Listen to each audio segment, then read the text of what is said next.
Любой встрече на земле в нашей судьбе мы обязаны кому-то. Вот встречи с Прасковьей Ивановной Чисталевой я обязана Константину Бадокину.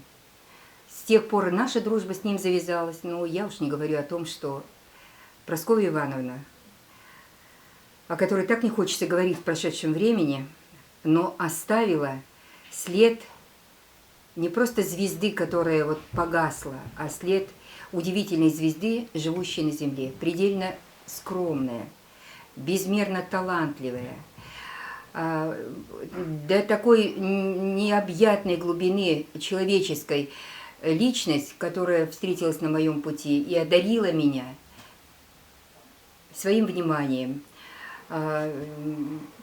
подарила мне свои стихи, открыла мне такую удивительную страницу поэзии, как «Разговор с дождем». И я бы могла перечислять огромное количество еще тех моментов, которые остались в памяти, когда я вспоминаю Прасковью Ивановну. Удивительно красивая речь, удивительно красивая женщина. При этом в такой атмосфере простоты и скромности прожившая жизнь,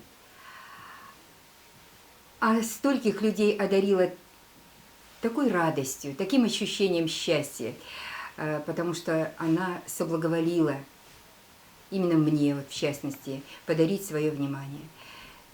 Мне так хочется, чтобы она на самом деле жила дальше, проживая в нашей памяти. Я очень надеюсь, что она живет там, вверху, в небесах.